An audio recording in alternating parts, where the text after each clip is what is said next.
नमस्कार दोस्तों, मैं राजेश श्रीवास्तव गवर्नमेंट टॉक्स में आपका स्वागत करता हूं। आइए भारत सरकार द्वारा जारी प्रेस विज्ञप्ति की महत्वपूर्ण बिंदुओं पर प्रकाश डालें।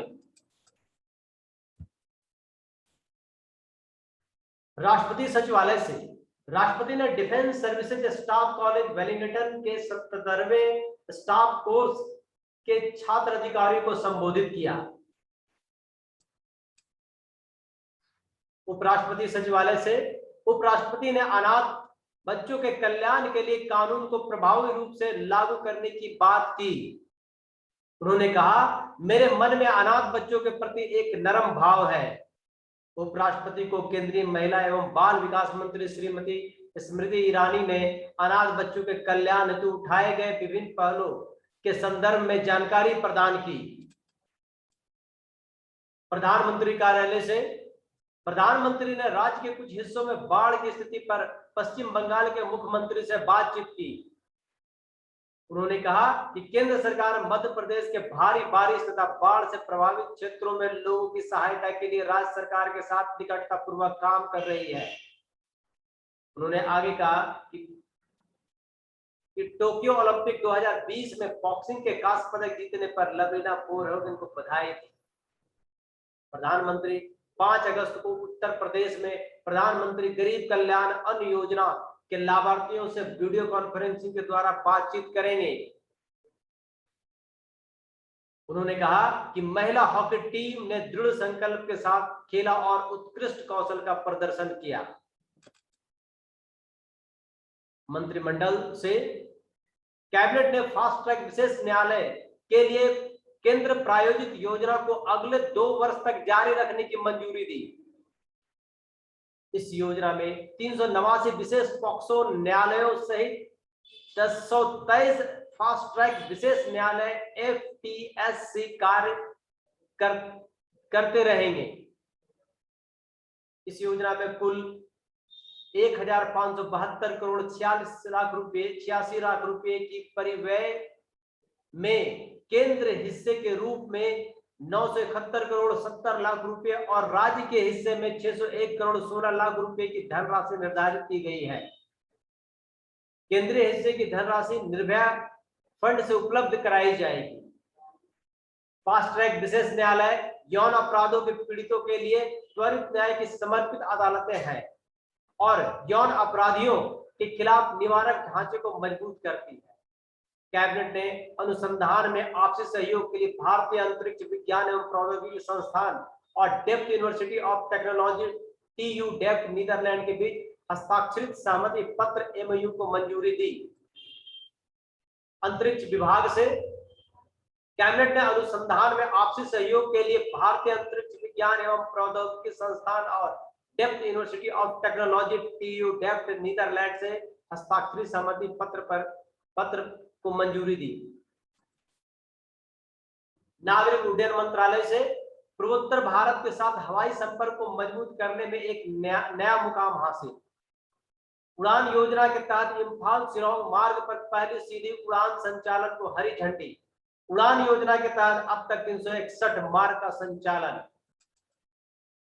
वाणिज्य एवं उद्योग मंत्रालय से एपीडा ने कृषि निर्यात को बढ़ावा देने के लिए बेंगलुरु के कृषि विज्ञान विश्वविद्यालय के साथ समझौता ज्ञापन पर हस्ताक्षर किए। यह MOU उत्पाद विशिष्ट क्लस्टरों को सृजन के द्वारा निर्यात को बढ़ावा देने के लिए एक सहयोगात्मक दृष्टिकोण का निर्माण पर फोकस के साथ कृषि उद्यमियों को विकास, टेक्नो उद्यमियों की क्षमता निर्माण, कौशल विकास में सहायता करेगा।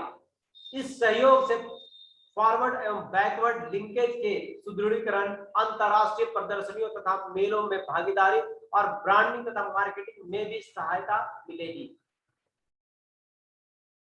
रक्षा मंत्रालय से BRO के पूर्वी लद्दाख में दुनिया के सबसे ऊंचे स्थान पर वाहन चलने योग्य सड़क का निर्माण। उमलिंगला दर्रे के पास इस सड़क का निर्माण 19,300 फुट की ऊंचाई पर किया गया।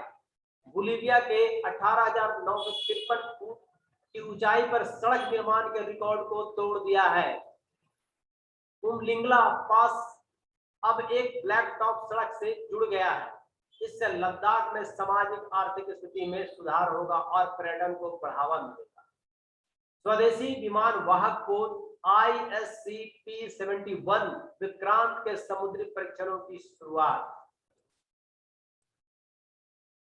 शिक्षा मंत्रालय से कैबिनेट ने स्कूली शिक्षा के लिए समग्र शिक्षा योजना को 1 अप्रैल 2021 से 31 मार्च 2026 तक जारी रखने की मंजूरी दी।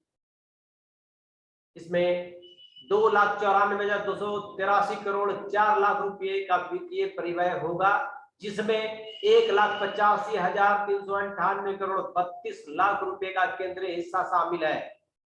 इस योजना में 11,60,000 विद्यालय और 15 करोड़ 60 लाख से अधिक छात्र और सरकार एवं सरकार से सहायता प्राप्त विद्यालयों के 57 लाख शिक्षक शामिल होंगे। वित्त मंत्रालय से केंद्रीय अप्रत्यक्ष कर एवं सीमा शुल्क बोर्ड CBIC ने अनुपालन सूचना पोर्टल CIP का शुभारंभ किया। CIP लगभग 12,000 सीमा शुल्क ट्रैफिक मदों के लिए सीमा शुल्क की सभी प्रक्रियाओं और नियामक अनुपालन से जुड़ी जानकारी तक निःशुल्क पहुंच प्रदान करता है। विज्ञान एवं प्रौद्योगिकी मंत्रालय से चुंबक का उपयोग करके जल से हाइड्रोजन उत्पादन की नई विधि से ऊर्जा दक्षता के साथ ईंधन निर्माण का नया मार्ग प्रशस्त। भारत के लिए विज्ञान प्रौद्योगिकी और नवाचार के साथ हर क्षेत्र में प्रगति का अवसर। DST सचिव। पत्तन, पोत, परिवहन और जलमार्ग मंत्रालय से स्वदेशी विमान वाहक पोत विक्रांत पहली बार समुद्री परीक्षण के लिए रवाना। श्री सोनोवाल ने कहा कि यह मेक इन इंडिया और प्रधानमंत्री की आत्मनिर्भर भारत पहल का सच्चा प्रतिबिंब है। सामाजिक न्याय एवं अधिकारिता मंत्रालय से सामाजिक न्याय एवं अधिकारिता राज्य मंत्री श्री A नारायण स्वामी ने ओरिएंटेशन कार्यक्रम के दूसरे दिन मंत्रालय के परियोजना निगरानी इकाई में शामिल हुए नए सदस्यों से बातचीत की। युवा कार्यक्रम एवं खेल मंत्रालय से मुक्केबाज लवलीना बोरगोहेन ने टोक्यो ओलंपिक में आज कांस्य पदक जीता। राष्ट्रपति श्री रामनाथ कोविंद और प्रधानमंत्री श्री नरेंद्र मोदी ने लवलीना बोरगोहेन को उनके प्रदर्शन के लिए बधाई दी। लवलीना को बधाई देते हुए खेल मंत्री अनुराग सिंह ठाकुर ने कहा कि भारत को आप पर गर्व है। NEP भारत के युवाओं को भविष्य के लिए तैयार करेगा और भारत को दुनिया के सबसे बड़े कुशल कार्यबल में बदल देगा। श्री अनुराग सिंह ठाकुर। राष्ट्रीय शिक्षा नीति NEP 2020 की पहली वर्षगांठ के उपलक्ष्य में युवा मामले और खेल मंत्रालय ने युवा के सशक्तिकरण और खेल विकास पर राष्ट्रीय शिक्षा नीति 2020 का प्रभाव विषय पर वेबिनार का आयोजन। युवा मामले के खेल मंत्री भी वेबिनार का संबोधन किया।